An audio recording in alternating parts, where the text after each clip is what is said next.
යා මම ගියසුමානෙත් කිව්වා මම හුඟක් මේ වචනේ හුඟක් විස්තරට යන්න එක හේතුවක් තමයි මේ එහෙම අපි වචනේ ඉගෙන ගත්තම අපිට පුළුවන් තනියම සුද්ධාත්ම වහන්සේ අපි තනියම වෙන වෙලාවේදී මොකද මම හිතනවා අන්තිම කාලේ වචනේ හිඟයක් වෙන්න යනවා. ඒ විතරක් නෙමෙයි කාරණා දෙකක් වෙන්න යනවා. එකක් වචනේ හිඟයක් වෙන්න යනවා. අනිත් එක සාරවත් කියන්නේ ගැඹුරු ගැන්වීමට මිනිස්සු ඉවසන්නේ නැති කාලයක් එනවා. කනට බයිබලයේ කියනවා කසන කන් ඇතුව තමුන්ගේ ආශාවල් ලෙස තමුන්ට ගුරුවරුන් රැස් කරගන්නයි කියලා. ඒක කරපුවම අපිටමයි පාඩු. අපි හරි දොස්තර කෙනෙක් ගාවට ගියොත් ඒ දොස්තර හරියට බෙහෙත දෙනවා. නමුත් බය වෙන්න එපා ඔකට මම පේන් කිලර් දෙනවා කිව්වොත් ඒ වෙලාවට සහනයක් ලැබෙනවා. නමුත් දන්නවා අපිට ඒක නෙවෙයි විසඳුම කියලා. ඉතින් දෙවියන් වහන්සේගේ විශේෂයෙන් මේ අන්තිම කාලේ දෙවියන් වහන්සේගේ වචනේ තුල ගැඹුරු එලිදරාවේ වචනේ තුල තමයි අපිට පිළිතුර තියෙන්නේ. ඒකින්ද අපි පුරුදු වෙන්න ඕනේ වහන්සේගේ වචනේ මෙනෙහි කරලා ඒකින් එලිදරව් ගන්න. කාරණා දෙවෙනි කාරණා තමයි ඒ එලිදරව් ලැබුණම ඒ එලිදරව්ව තුල කීකරුව ජීවත් විය යුතුයි. ඒම කරන මිනිසයා තමයි දෙවියන් වහන්සේගේ හදවතට සන්තෝෂයක් ගේන්නේ. බයිබලයේ කියනවා සමහර වචනේ ඉගෙන ගන්නවා. ඒ ඉගෙන ගන්නේ දේශනා කරන්නයි අනිත් අයට උගන්වන්න මිස තමාගේ ජීවිතය හරි ගස ගන්න නෙමෙයි. ඒ විදිහට උන්වහන්සේ කියනවා ඒ දවසේ බොහෝ දෙනෙක් ස්වාමිනී ඔබගේ නාමයෙන් අනාගත වචන නොකියමුද? එවිට මම කිසි කලත් නුඹලා නොදන්නේ මේ අධර්මිෂ්ඨකම් කරන්නේ මා කෙරෙන අහක් යන්නයි කීසේකේ. හින්ද අපි දෙවියන් වහන්සේගේ ඉදිරියේ උන්වහන්සේගේ වචනේ ඉදිරියේ අපි ඥානවන්ත මිනිස්සු බවට පත් වෙන්න ඕනේ.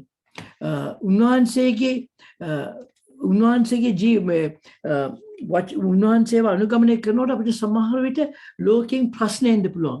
නමුත් අපි යේසුන්සේ ගියාමෙන් පෞල්තුමා ගියාමෙන් අන්තිම දක්වම සැලවෙන්නේ නැතුව ගියොත් උන්වහන්සේ අපිට සූදානම් කියලා තියෙන රිවෝඩ්ස් විපාක ඒක විස්තර කළ නොහැකි තරම් පුදුමයි.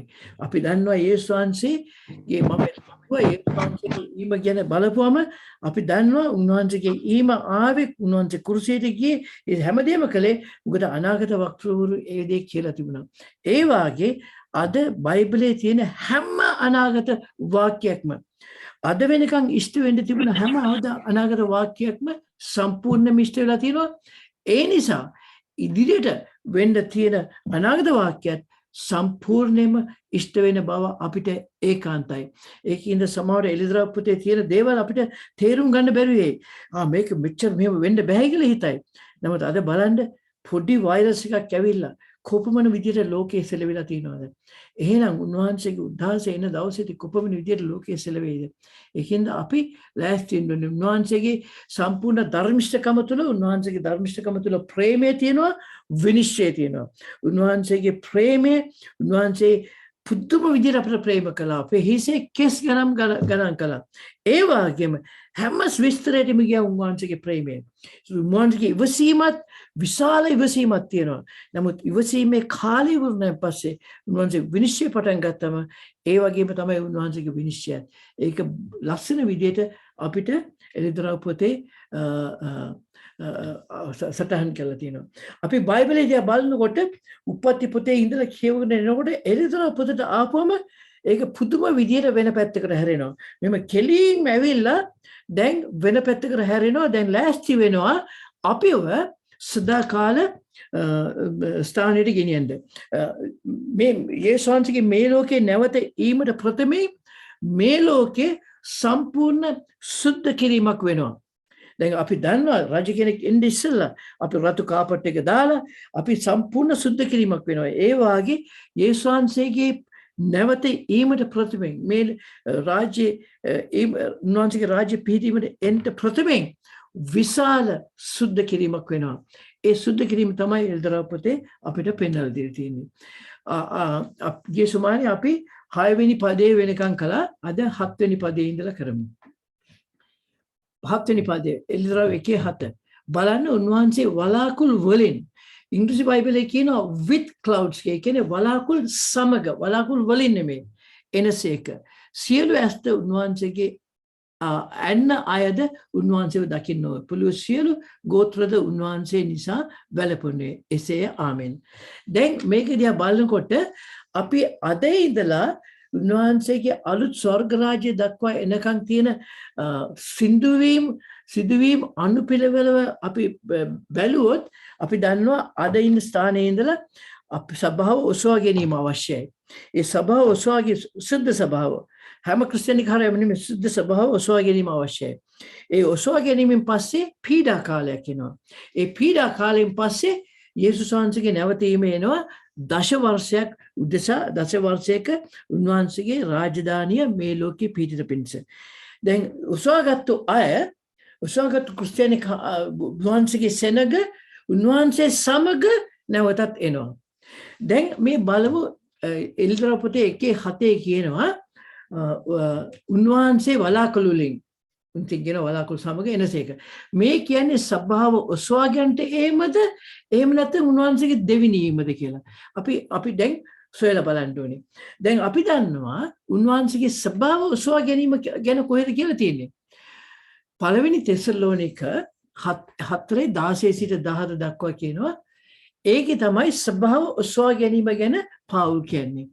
ඒක කියනවා මක්නිසාද ස්වාමින් වහන්සේම මහත් ශබ්දයක්ද උත්තම දේවදූතයන්ගේ කඬද දෙවියන් වහන්සේගේ හොරණයන්ද ඇතුව ස්වර්ගයෙන් බස්නාසේක ක්‍රිස්තුස් වහන්සේ තුල මලා වූ පළවන කොට නැගිටිනවා. කියන්නේ කොට්ටාස දෙකක් තියෙනවා. ක්‍රිස්තුස් වහන්සේ තුල මලා වූ උන්වහන්සේ අහසේ සිටින විට ක්‍රිස්තුස් වහන්සේ තුල මලා වූ අය පළවෙනිම ඔසවා ගන්නවා. දැන් අපි ඒ වෙලාවට ජීවත් වෙලා හිටියොත් ඒගොල්ලන්ව ඔසවා ගත්තන් පස්සේ තමයි අපි ඔසවා ගන්නෙ. එවිට ජීවත් වූ ඉතුරුව සිටින අපි එක විටම ඔවුන් සමග ස්වාමීන් වහන්සේගේ සම්මුඛ පිණිස වලාකුළින් වලින් ආසට ඇදගනු ලබන්නේ. මෙසේ අපි නිතරම ස්වාමීන් වහන්සේ සමග සිටිමු. දැන් මෙතනදී මම විශ්වාස කරනවා මේ වලාකුළු කියලා අපිට පේන්නේ අපි මෙහෙම ආකාශය දිහා බලනකොට අපිට පේනවා වලාකුළු වගේ. ඒ තමයි අපිට ඉස්සෙල්ලා ඔසවාගත්තු අය. ඉතින් ඒ කියන්නේ යේසුස් වහන්සේ වලාකුළු සමගිනව නෙමෙයි වලාකුළු තුලට අපිව ඔසවා ගන්නවා. ඒක තමයි පළවෙනි ඔසවා ගැනීම. ඒක නිසා මම හිතනවා දැන් මේ නමුත් මේ 1:7 එලිදරා පොතේ 1:7 කියන්නේ වලාකුළින් සමග එනසේක කියලා. එහෙනම් මේ වලාකුළු කියන්නේ මොකද්ද?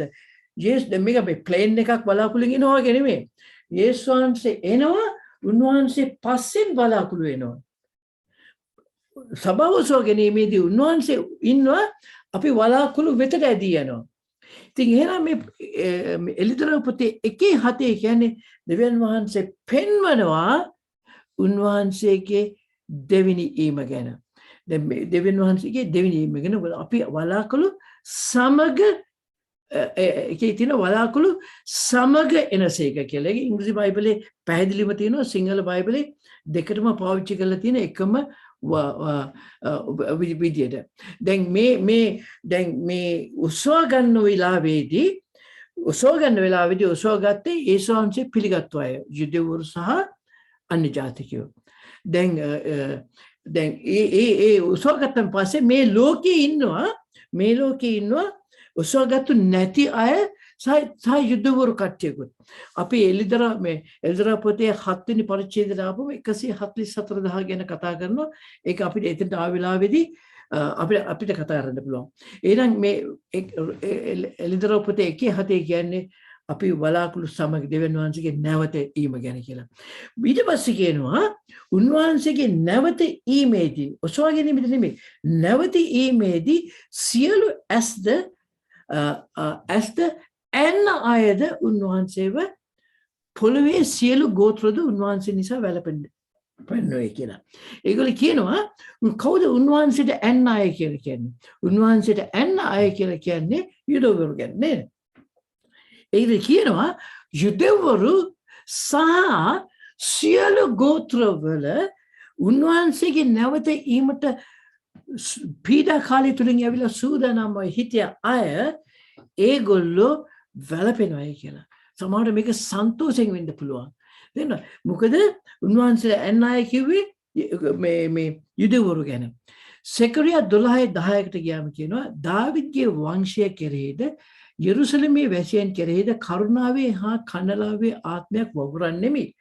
ඔවුන් විසින් ඇන්නා වූ තැනැත්තා වන මා දෙස බලා සිට ඔවුන් ඇන්නා වූ තැනැත්තා වන මා සිට බලා සිට එක්කම පුත්‍රයෙකු ගැන වැළපෙන්නාක් මෙන් උන්වහන්සේ ගැන වැළපෙනවා ඇත. කුළුණුලා ගැන ශෝක වෙන්නාක් මෙන් උන්වහන්සේ ගැන ශෝක වන්නේ. දැන් මේ කියන්නේ දෙවිනීම ගැන. දැන් මේ 1:7 සහ 12:1 දැන් අපිට පේන්න පුළුවන් සමානත්වයක් තියෙනවා. ඒ දෙකෙන් පෙන්වන්නේ මොකද සෙකරියා 12:1 කියන්නේ යේසුස් වහන්සේගේ දෙවිනීම ගැන. අපි දන්නවා මේක දෙවිනීම ගැන කියන්නේ කියලා. බයිබලයේ කියලා තියෙනවා මේ හැම ඊශ්‍රායල් සෙනගම දෙවියන්ට ගලව ගන්නවා කියලා. මුළු ඊශ්‍රායල් දේශෙම හැම සෙනගම නෙමෙයි දේශේ ගලව ගන්නවා කියලා. මොකද උන්වහන්සේට අවශ්‍යයි අනිත් ජාතීන් වගේ නෙමෙයි ඊශ්‍රායල් දේශයේ ගලව ගන්න. දේශයක් හැටියට ගලව ගන්න එක. ඒකට හේතුවක් තමයි උන්වහන්සේගේ සදාකාලයේ ඔටුන්න තියෙන්නේ යෙරුසලමේ. ඉතින් යෙරුසලම ගලව ගත්තේ නැත්නම් උන්වහන්සේට ඔටුන්න තියන්න බෑ. ඒකින්ද දේශයක් හැටියට රෝම 11:26 කියනවා උන්වහන්සේ ඊශ්‍රායල් දේශයක් හැටියට සම්පූර්ණයෙන්ම ගලව ගන්නවා කියලා. දැන් එහෙනම් මේ බලාගෙන ඉන්නේ කවුද? පළමුවෙන්ම මේ සභාව ඔසවා ගැනීමේදී ඔසවා ගත්තේ නැති අය ඉන්නවනේ. අඥාන කන්‍යාව කියලා කියන්නේ. ඒගොල්ලෝ පසුතැවිලි වෙලා පීඩාව මැදින් ආපු අයයි දෙවියන් වහන්සේ ආරක්ෂා කරපු යුදෙව් කණ්ඩායමයි. මොකද එළිදරව් 7 අපි බලන්න පුළුවන් යේසුස් වහන්සේ යුදෙව් කණ්ඩායමකට මාක් එක දාලා ඒගොල්ලන්ව ආරක්ෂා කරනවා. ඒකට හේතුවක් තියෙනවා. ඒ ආරක්ෂා කරන අය තමයි ඒ වෙලාවට බලාගෙන ඉන්නේ. සියලු ඇස්ත උන්වහන්සේට එන්න අයද උන්වහන්සේව දකින්න ඕය. right? දැන් මේ දේ අපි හිතමු යේසුස් වහන්සේගේ නැවත ඊම අවුරුදු 150කට උඩදී වුණා නම් එහෙම අපේ මුතුමුත්තු හිතුවා ඒගොල්ලන්ගේ කාලේ වෙන්නේ කියලා. වුණා නම් එහෙනම් මුළු ලෝකෙටම යා එන එක දකින්න බෑ. අයි ටෙලිවිෂන් නෑනේ. අද දැන් මේ තියෙන මේ අපේ පොඩි කාමරේ කරන බයිබල් ස්ටඩි එකට හිටම්ම මුළු ලෝකෙටම දකින්න පුළුවන් විද්‍යට විද්‍යාව මේ ටීවී ටෙක්නොලොජි මේ ඉදිරියට ගිහිල්ලා තියෙනවා. ඉතින් අපි දන්නවා දෙවියන්ස් දැන හිටියා ටෙලිවිෂන් තියෙනවා කියලා. මේ කාලේට ඉන්නේ ඉස්සලා. ටෙලිවිෂන් තිබුණ නැත්නම් එහෙම මේ මුළු ලෝකෙම යව බලාගන්න මේ බැරි වෙනවා. ඒ වගේ බයිබලෙ කියනවා උන්වහන්සේට අන්නාය සහ පොළවේ සියලු ගෝත්‍රද උන්වහන්සේ නිසා වැළපෙන්නේ කියලා. 8 වෙනි පදේ මම අල්ෆා සහ ඔමේගාද වෙමි. මම සිටියා වූ මුතු සිටිනා වූ පරාක්‍රම ස්වාමී දෙවියන් වහන්සේ කියන එක. දැන් මේ මම අල්ෆා සහ ඔමේගා කියන එක කීප වරක්ම උන්වහන්සේ කියලා තියෙනවා. සමහරවිට සිංහල බයිබලේ සමහර තැන්වල අල්ෆා සහ ඔමේගා කියලා තියෙන එක ඒගොල්ලෝ කියන්නේ නැහැ. මොකද දැනට කියලා ඉවර ඉන්නේ. නමුත් අපි හරියට බැලුවොත් ඉංග්‍රීසි සිංහලේ බයිබලේ මම ඉංග්‍රීසි පද සයිඩ් එකෙන් දාන්න හේතුව තමයි සමහර සිංහල බයිබලේ සමහර ඒවා මිස් වෙලා තියෙනවා. එහෙම නැත්නම් වැරදි විදියට දාලා තියෙනවා. ඒ දෙකේ වැරද්දක් තිබුණාම මම හොයලා බලනවා තව ඩීප් ගිහලා බලනවා මේ දෙකෙන් කවුද හරි කියලා. ඒ හරි එක විතරයි මම පාවිච්චි කරන්නේ. තේරෙනවද? සමහරට ඒ සිංහල බයිබලේ ඉංග්‍රීසි බයිබලේ වෙනස්කම් තියෙනවා. ඒ වෙනස්කම් තිබුණාම මම කියන්නේ ඉංග්‍රීසි බයිබලේ තමයි හරි කියලා. දැන් මම ඒතර තව හොයලා බලනවා මේ දෙකෙන් කවුද හරි කියලා.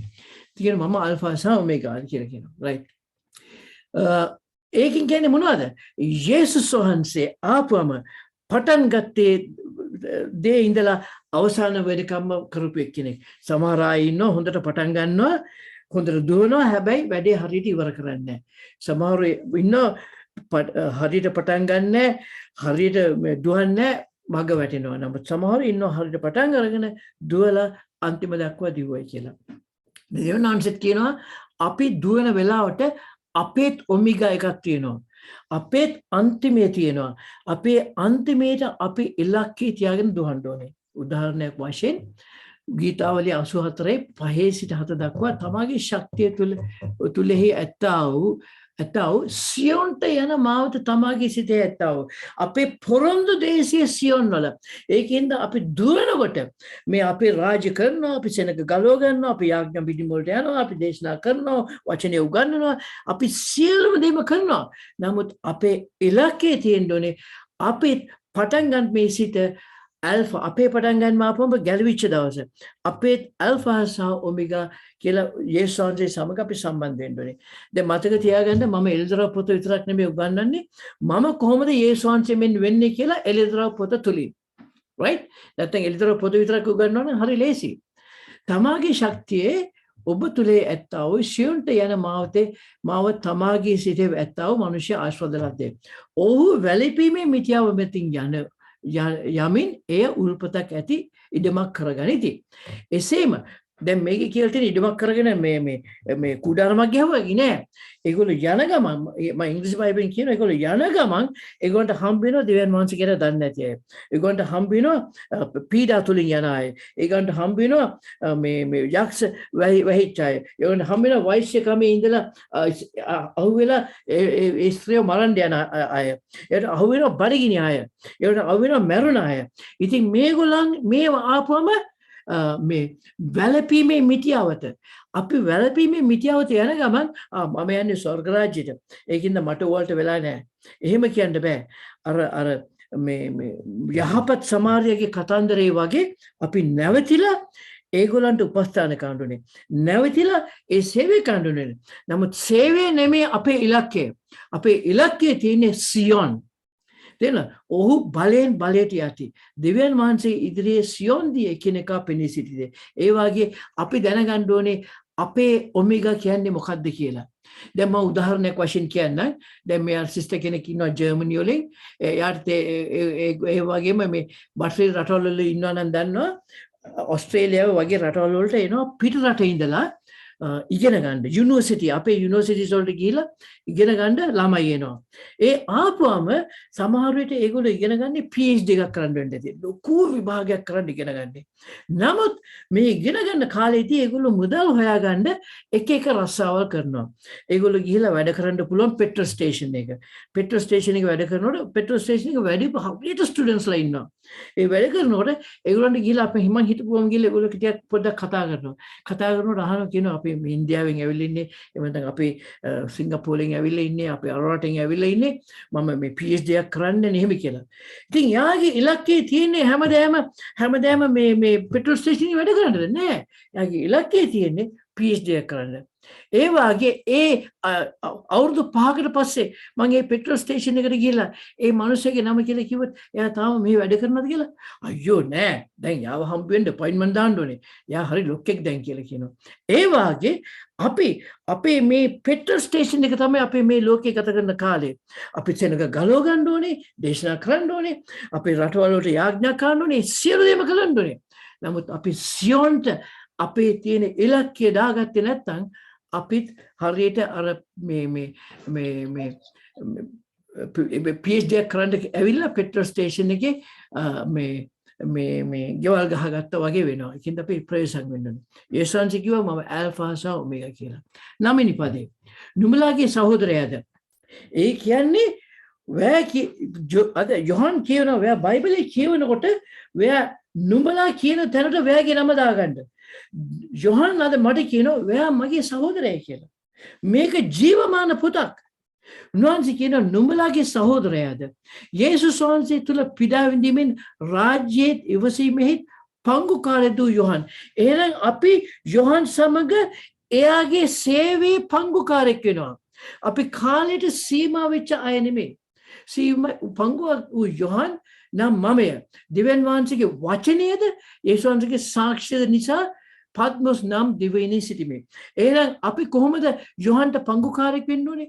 අපි යොහන්ට පංගුකාරයෙක් වෙන්න ඕනේ උන්වහන්සේගේ වචනේ ප්‍රකාශ කිරීමෙන් සහ උන්වහන්සේගේ සාක්ෂිකාරයෙක් වීමෙන්. දැන් යොහන්ව දාලා තිබුණ කොහටද? මවුන්ට් පත්මොස් දූපතට. ඒ පත්මොස් දූපත කියන්නේ කොහෙද? ඒ පත්මොස් දූපත තමයි අපරාධකාරයෝ දාන්නේ. ඒ දූපතට මිනිස්සු වැරදි වැඩ කරපුවම එතන තියෙන පසල් තිබුණා. එතකොට හරි වේලිච්ච පළාතක්. එතනට දානවා දඬුවමක් හැටියට. දැන් ඇයි යොහන් එතනට දැම්මේ? ඒ දවස්වල රෝමානු අය තමයි රට අල්ලගෙන හිටියේ. ඒගොල්ලෝ අදත් සමහර විට ක්‍රිස්තියානි කාරින් අතරේ අපි අර මේ මාර්ටස් මොකද book of martyrs ඒ පොත කියවපුවම ඒකේ තියෙනවා ජේසස්ගේ නාමයේ වෙනුවෙන් මරපු අය. ගොඩක් අය සමහර රෝමන් කතෝලික සභාවෙන් ඇන්ග්ලිකන් සභාවලින් ඒගොල්ලන්ව මරලා තියෙනවා. ඒ වගේ මොකද දැන් අපි ගිහිල්ලා පෙන්ටිකොස්ට් වැඩියට කරන්න ගියාම ඒගොල්ලන්ට කියනවා අපි අමුතු ආගමික ලබ්ධයක් කියලා. කල්ට් එකක් කියලා කියනවා. ඉතින් ඒගොල්ලෝ අල්ලලා ඒ වගේ යොහන්ව දාලා තිබුණා. යොහන දැන් අවුරුදු 100ක් විතර ඇති. right? ඉතින් අපි පීඩා තුලින්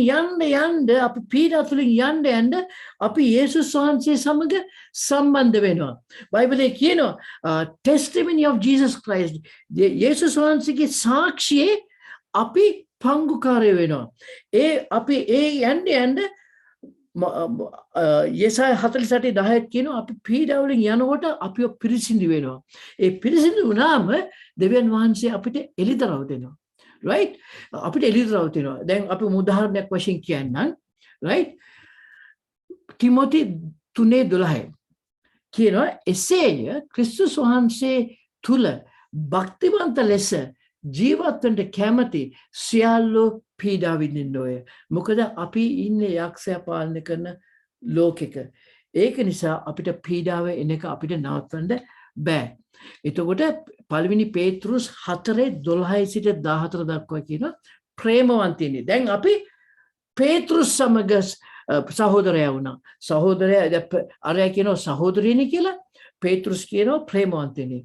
නුඹලා සෝදිසි කිරීම පිණිස පැමිණෙන නුඹලා අතර තිබෙන ගිනිමය පීඩාව ගැන අපූර්ව කාරණාවක් නුඹලාට සිද්ධ වන්නක් මෙන් නොසිතන්නේ. මේ අපිට සමහර කියනවා මේ ඔයාට ඇඟේ අසනීපයක් තියෙනවා නම් යේසුස් වහන්සේ ගාවට එන්න. ඔළුව කැක්කුමක් තියෙනවා යේසුස් වහන්සේ ගාවට එන්න. බබෙක් නැත්නම් යේසුස් වහන්සේ ගාවට එන්න. වේදනාවක් තියෙනවා යේසුස් වහන්සේ ගාවට. නෑ දැන් මේක කියන හැටියට සමහර අපි යේසුස් වහන්සේ ගාවට ආවෙන් පස්සේ අපේ වේදනාව වැඩි වෙනවා. ඒ අපිව පිරිසිදු කිරීමක් වෙනවා. නමුත් ක්‍රිස්තුස් වහන්සේගේ තේජස එළිදරව් කිරීමේදී නුඹලා ඊටමත් ප්‍රීතියෙන් ප්‍රීතිවන ලෙස උන්වහන්සේගේ දුක් විඳීමේ නුඹලා පංගුකාරයෙක් වන ප්‍රමාණයට ප්‍රීතිවන්න. දැන් යොහන් කිව්වා සහෝදරයා කිව්වා පේතෘස් කිව්වා ප්‍රේමවන්තය කියලා. ඊට පස්සේ අද කියනවා උන්වහන්සේගේ දුක් විඳීමේ නුඹලා පංගුකාරයෙක් වන ප්‍රමාණයට ප්‍රීතිවන්න කියලා. ඒ කියනවා ක්‍රිස්තුස් වහන්සේගේ නාමය නිසා නින්දා කරනු ලබන්නව නම් ක්‍රිස්තුස් වහන්සේගේ නාමය නිසා නුඹලාට නුඹලා ලබන්නව නම් නුඹලා ආශිර්වාදවන්තයෝ කියලා. මම හිතන්නේ මතේ 5:10 කියනවා අපි යේසුස් වහන්සේගේ නාමයෙන් පීඩා විඳිනවා නම් ඒක අපි ඒකට සන්තෝෂ වෙන්න ඕනේ.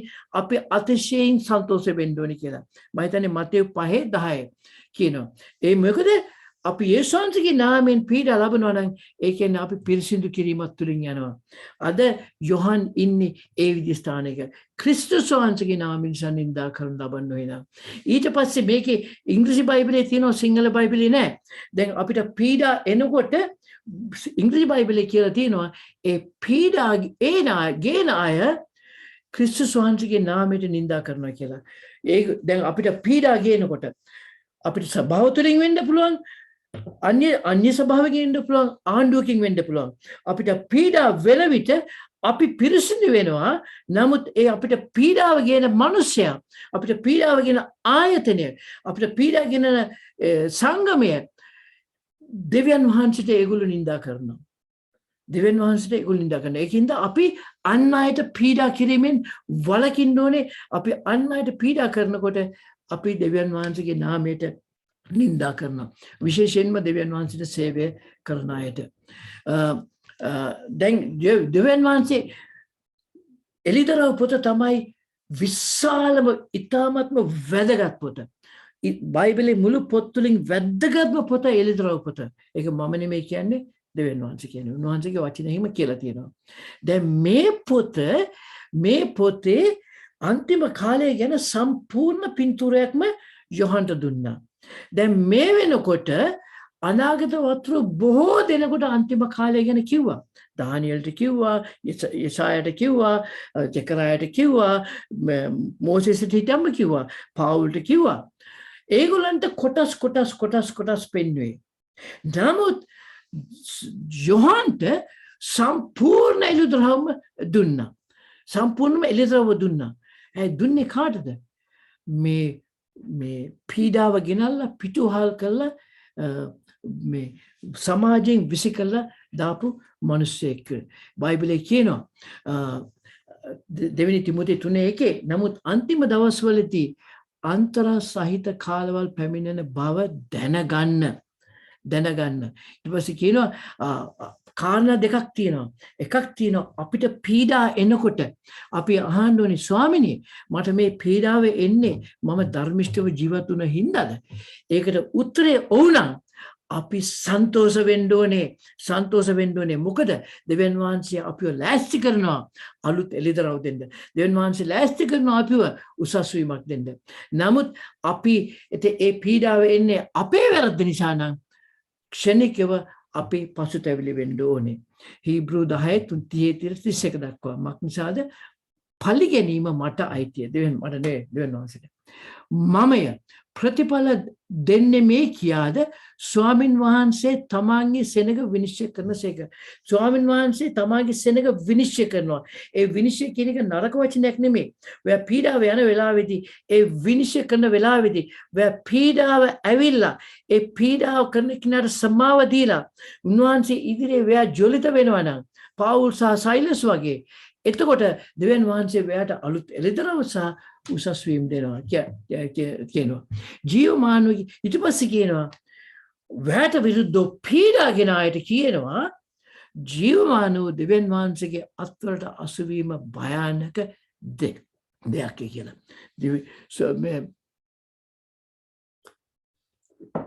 ජීවමානව දෙවියන් වහන්සේගේ අත්වලට අසුවීම භයානක දෙයක් කියන්නේ. ඒකින්ද අනිත් අයට පීඩා කිරීමෙන් වළකින්න, ඕපාදූප කීමෙන් වළකින්න. දෙවියන් වහන්සේ ඉදිරියේ සුද්ධව ජීවත් වෙන්න. 10 වෙනි පදේ. මම ස්වාමීන් වහන්සේ දවසේදී ආත්මයන්වන් වහන්සේ තුල සිටියෙමි. මම ඉස්සලම ගන්න ආත්මයන් වහන්සේ තුල සිටියෙමි කියලා. මොකද ඉංග්‍රීසි බයිබලයේ ඉන්නේ ඒ විදිහට. I was in the spirit on the Lord's day. Islamic I was in the spirit. මම ආත්මයන් වහන්සේ තුල සිටියෙමි. ඒකේ තේරුම මොකද්ද? යොහන් අපි ආත්මයන් වහන්සේ තුල නිරන්තරයෙන්ම සිටිය යුතුයි. අපි ආත්මයන් වහන්සේගේ මඟ පෙන්වීමෙන් නිරන්තරයෙන්ම සිටිය යුතුයි. ගලාති 5:16 කියනවා ආත්මයන් වහන්සේගේ කරන කොට හැසිරෙන්න එවිට නුඹලා මාංශේ තෘෂ්ණා සම්පූර්ණ කරගන්නේ කියලා. අපි මාංශේ තෘෂ්ණ වලින් ජය ගන්න අපි නිතරම ආත්මයන් වහන්සේ කරන කොට හැසිරෙන්න ඕනේ. දැන් මේ ඒක අපේ දිනපතා ජීවිතේ කළ යුතු දෙයක්. මොකද රෝම 8:14 කියනවා ආත්මයන් වහන්සේ විසින් ගෙන යනු ලබන යම් පමණක් දෙනෙක් ඇද්ද එපමණ දෙනා දෙවියන් වහන්සේගේ පුත්‍රයෝ. දැන් අපි ආත්මයන් වහන්සේගෙන් යනවා කියන්නේ මේ අපි ටංග්ස් වලින් කතා කරලා ඩ්‍රම්ස් ගහලා සද්ද දාලා දුම දාන එක නෙමෙයි. ආත්මයන් වහන්සේ කියනවා කියන්නේ අපි තුල දෙවියන් වහන්සේ යේසුස් වහන්සේගේ චරිතය පේන්න ඕනේ. ප්‍රේමය අපි තුල පේන්න ඕනේ. තේරෙනවද? අපි මඟ පෙන්වන්නේ. අද කොහටද යන්නේ? මම කොහොමද මේ ප්‍රශ්නෙට උත්තර දෙන්නේ? මම මේ විදිහට කාටද පිළිතුරු දෙන්නේ? මම මොනවද කරන්නේ? ඒ සියලු දේම ආත්මයන් වහන්සේගේ මඟ පෙන්වීම යා යුතුයි. නමුත් මෙදා යොහන්ට ලැබුණේ අද්විතීය experience අත්දැකීමක්. යොහන්ට එදා දැක්කේ අද්විතීය අත්දැකීමක්. දානියෙල් දෙවියන් වහන්සේගේ මඟ තුල ගිහින්ද අන්තිම කාලේ ගැන සෑහෙන දේවල් පෙන්වනවා. යසායට පෙන්වනවා, පවුල්ට පෙන්වනවා. නමුත් අද යොහන්ට දැක්කේ අද්විතීය අත්දැකීමක්. මොකද එයා බොහෝම ප්‍රශ්න තුලින් ඇවිල්ලා තියෙනවා. අවුරුදු 100ක්. යා සමහරවිට යේසුස් වහන්සේගේ ගෝලෙක් වෙනකොට අවුරුදු 18යි කියමුකෝ. අවුරුදු 80ක්ම එයා තමයි වයසම එක්කෙනා. පුදුම විදියට බැටකාපු මේ ගෝලෙක් දැන් අවුරුදු 100යි විසි කළා දාලා තියෙනවා. තේරෙනවද? නමුත් එයා මැරුණේ නැහැ. ඒකට හේතුව මේකයි. යාට දෙවියන් වහන්සේ අපි යොහන් 20 කියනවා යාට 20 කියම හිතන්නේ කියනවා යාට දෙවියන් වහන්සේ සැලැස්මක් දාලා තිබුණා. ඒ තමයි එයා තුලින් එලිදරව් පොත දෙන්න යන එක. ඒක නිසා අපිට දෙවියන් වහන්සේ දීලා තියෙන කාර්ය ඉවර වෙනකන් අපි දෙවියන් වහන්සේ තුල සම්පූර්ණයෙන්ම ඉන්නවා නම් කිසි කෙනෙකුට බෑ අපිව නැති විනාශ කරන්න. දෙවෙනි කොරින්ති 11:22 සිට 28 දක්වා කියනකොට පේනවා පවුල් තුමාට කුප්පමණ පීඩා ආවද. ඒට අමතරව විශාල පීඩාවක්. නමුත් පවුල්ට මරන්න බැරි වුණා කාටවත්. එක දවසක් ණයෙක් යාගේ ඇඟේ අතේ එල්ලිලා ණය යාට මේ කෑවයාව. නමුත් එයා මෙහෙම ණයව ගසලා ගින්නට දැම්ම ඔක්කොමලා බලන් හිටියා එයා මැරෙයි කියලා. එයාව ණය කාලත් මැරුණේ නෑ. මොකද එයාගේ කාර්ය ඉවර වෙනකන්. ඒ වාගේ එදා යොහන්න බයිබලයේ කියන පුදුම විදිහට පීඩා දුන්නා. ඒ වගේම මේ ඓතිහාසික කියනවා එයාව තෙල් වල දාලා උණු කළයි කියලා. ඒක ඓතිහාසික පොත්වල තියෙන කතාවක්. ඉතින් ඒත් එයාව මරන්න බැරි වුණා. මොකද දෙවියන් වහන්සේ යාව තියලා තිබුණා අත්දැකීමක් දෙන්න පිණිස. අද්විතීය අත්දැකීමක් දෙන්න පිණිස. ඊට පස්සේ කියනවා ස්වාමීන් වහන්සේගේ දවසේ කියලා. ඕක අරගෙන මේ වචනය සහ මතෙව් 28:1 මාර්ක් 16:2 එතකොට ලූක් 24:1 යොහන් 20:1 සහ 19 ක්‍රියා 27 පළවෙනි කොරින්ති 16:2 මේ විදිය පද අරගෙන මිනිස්සයා අද වාද කරනවා මේ ස්වාමින් වහන්සේගේ දවසේදී කියන්නේ ඉරිදයි කියලා. ඒක නිසා අපි ඉරිදා තමයි මේ දෙවියන් වහන්සේගේ নমස්කාර කරන්න ඕනේ කියලා මේ පදේ අරගෙන ඉරිදා සේවයට ගැන අපි වාද කරනවා. නමුත් ඒකට වෙන ස්ථානයකට යන්න මේ ස්වාමින් වහන්සේගේ දවසේදී කියලා කියන්නේ ඉරිදට නෙමෙයි. මේ ස්වාමින් වහන්සේගේ දවසේදී කියලා කියන්නේ අන්තිම කාලයට කිට්ටු වෙන දවසේදී කියන එකයි. මොකද මේ ස්වාමින් වහන්සේගේ දවසේ කියන එක මේ Lord's Day කියලා කියන්නේ නමුත් the day of the Lord. මේකේ ඔරිජිනල් එකට ගියාම අපිට පේනවා මේ කියන්නේ day of the Lord. The Lord's Day එක දෙවියන් වහන්සේව නමස්කාර සබත් දවසේ කියන්න පුළුවන්. නමුත් the day of the Lord කියන්නේ අන්තිම කාලය ගැන. The day of the Lord. මම උදාහරණයක් වශයෙන් කියන්නේ යෙසාය 13:6. මොරගසා වැළපෙන්න මක්නිසාද ස්වාමින් වහන්සේගේ දවස ලං වී තිබේ. එය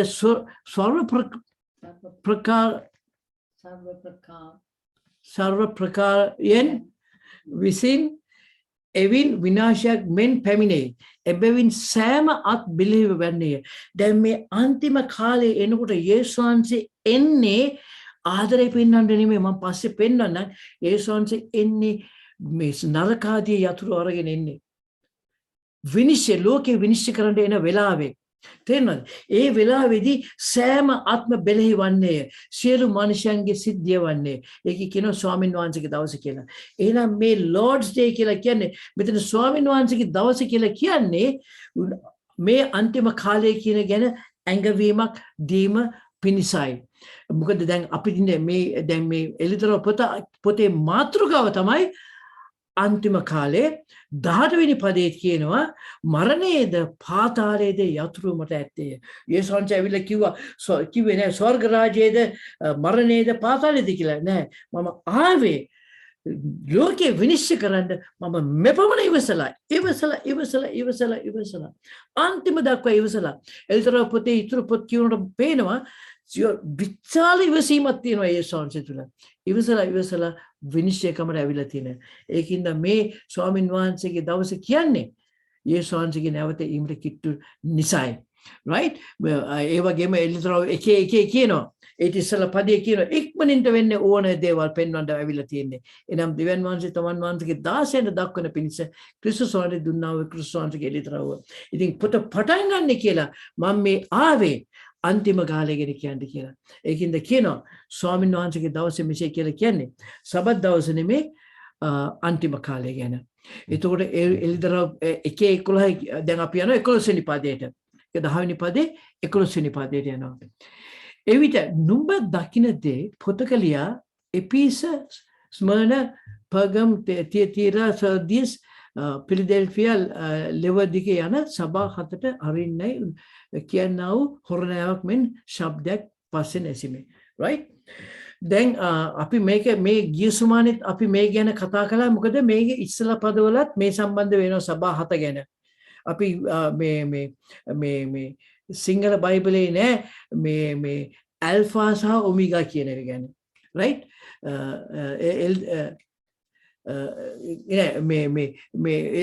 Sorry. නුඹ දකින්න දේ පොතේ ලියා ආසියා දේ කියන එක සිංහල බයිබලේ කියවලා නැහැ. එළිදරව් පොතේ 1:11 ඉංග්‍රීසියෙන් කියපුවම වැද පේනවා දැන් ඉංග්‍රීසියෙන් කියනවා I am the alpha and omega. දැන් සිංහල බයිබලයේ මේ alpha omega කියන එක අතහැරලා දාලා තියෙනවා. ඒකට හේතුව මොකද දන්නේ නැහැ. මොකද ඔයිට ඉස්සෙල්ලත් alpha omega කියලා තියෙන නිසා වෙන්න ඇති.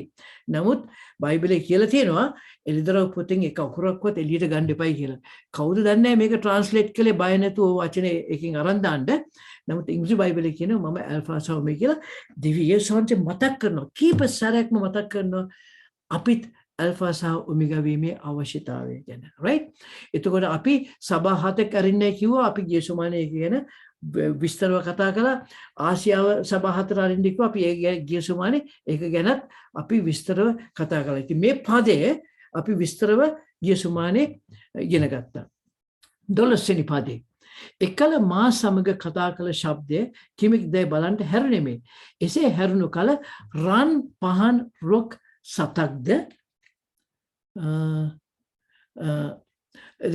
රන් පහන් සතක්ද මේ රන් පහන් කියන්නේ රන්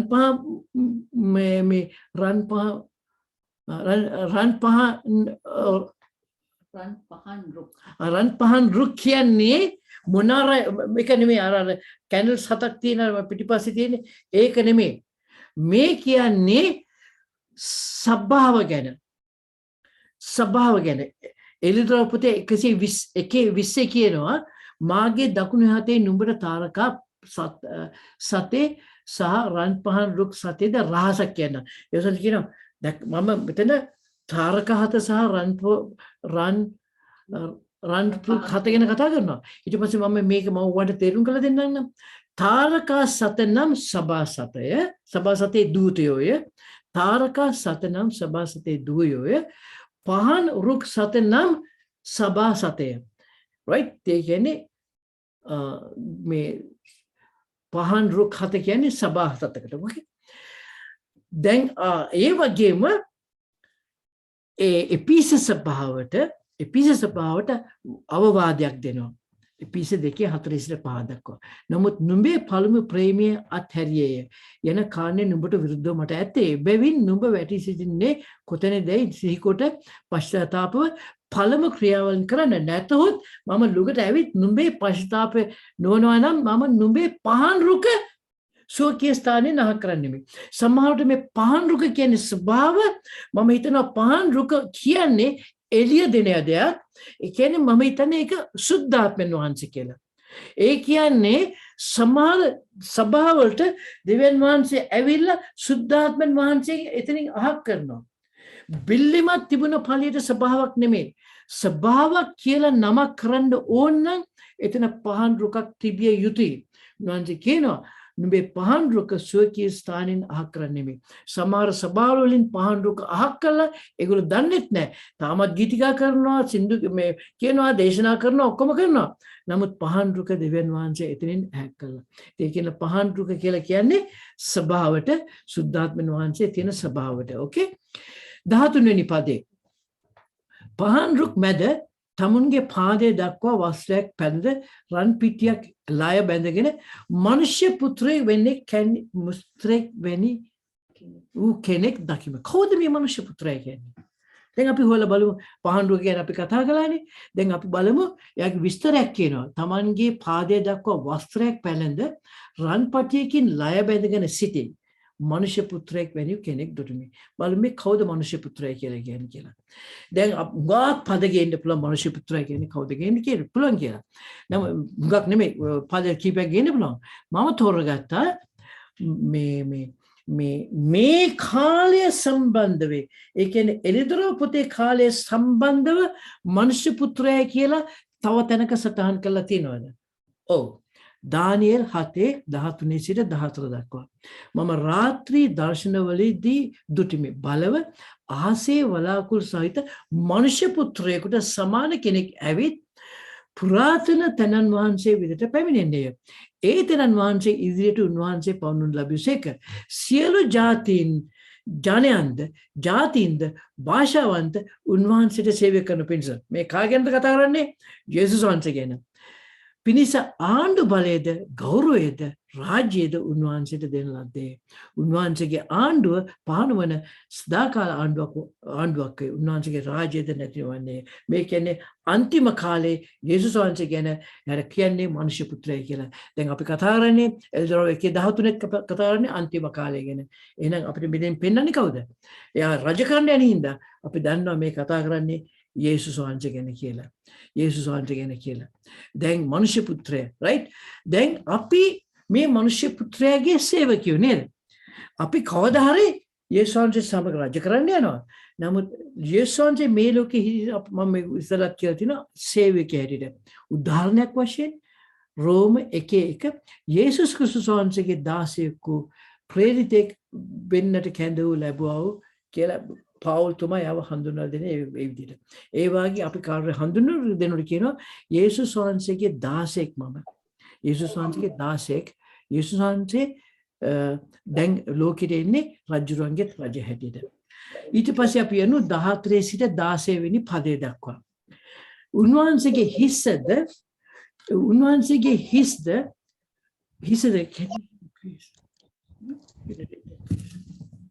උන්වහන්සේගේ හිසකේද සුදු ලොම් සහ හිම මෙන් සුදුය. උන්වහන්සේගේ ඇස් ගිනි දැල්ලක් හා සමානය. උන්වහන්සේගේ පාද උදුනක ගිනියම් කළ දිලිසෙන පිත්තල මෙන්ය. උන්වහන්සේගේ ශබ්දය බොහෝ ජල ഘോഷාවක ශබ්දය මෙන්ය. උන්වහන්සේ සුවකීය දකුණතෙහි තාරකා සතක් ඇතුව සිටිසේක. උන්වහන්සේගේ මුඛයෙන් දෙමුවත් තියුණු කඩුවක් නික්මුණේය. උන්වහන්සේගේ මුහුණ තදින් බබලවන සූර්යයා මෙන්ය. Now දැන් අපි බලමු මේ උන්වහන්සේ ගැන එතන 7ක් දුකේ ලියලා තිනවා. අපි එකෙන් එක සෝදිසි කරලා බලමු. එකකින් එක සෝදිසි කරලා බලමු. උන්වහන්සේගේ හිසකෙස්ද සුදු ලොම් සහ හිම මෙන් සුදුය. සුදු කියන්නේ මොකද්ද? සුදු කියන්නේ මහා ප්‍රඥාව. බයිබලේ තියෙනවා මහා ප්‍රඥාව එනකොට කොණ්ඩි සුදුනවා කියන්නේ මගේ කොණ්ඩි සුදු වල තියෙන වයසින්ද, right? ප්‍රඥාව කියන්නේ ඒ වගේම ආකාලිකත්වයක් ගැන පෙන්නනවා. හුඟා කියන්නේ යේසුස්වහන්සේට පටන් ගැනීමක් නැහැ, අවසානයක් නැහැ. ආකාලිත ගැන කියනවා. එතකොට සුදු හිමෙන් සුදු කියමින් මොනවද වෙන්නේ? පරිශුද්ධත්වයක් සහ සුද්ධකම පෙන්නනවා උන්වහන්සේගේ චරිතේ. මේ උන්වහන්සේගේ චරිතය මෙතනදී පෙන්නන්නේ, right? ඊට පස්සේ කියනවා ඇස් ගිනි දෙල්ලක් හා සමානය. ඒ කියන්නේ මොකද්ද? උන්වහන්සේගේ ඇස් වලට කිසි දෙයක් මිස් වෙන්නේ නැහැ. ඒ කියන්නේ මම කියනවා penetrating judgment, විනිවිද යන විනිශ්චයක් තියෙනවා. කිසි දෙයක් කළා යාගෙන් බේරෙන්න බෑ. තේරෙනවද? මේ අර පුටුවේ මේ මේසයට ඉඳගෙන හොර වැඩ කරන්න බෑ යා එක්ක. විනිවිද යන විනිශ්චයක් තියට තියෙනවා. මොකද ඇස් ගිනි දෙල්ලක් වගේ කියලා. තේරෙනවද? මොකද අපේ දෙවියන් වහන්සේ යම් කිසි දෙයක් කරනකොට හැමදේම හරි වෙලාවට හරි විදියට කරන්නේ. හරි විස්තරයටෝ කරන්නේ. උන්වහන්සේ අපිට මට ප්‍රේම කරන්න ගියාම මගේ හිස් කෙස් කොණ්ඩේ තියෙන කෙස් ගාන පවා ගණන් කළා. එච්චර ප්‍රේම කළා මට. ඒ වගේම තමයි උන්වහන්සේගේ විනිශ්චය. ලූක් 12:28. ඊට පස්සේ කියනවා පාද උඳුනක ගිනියම් දිලිහෙන පිත්තල මෙන්ය. උල්ලුවම් ගිනි පිත්තල ආපුවම ශක්තිමත් ලෝහයක්, right?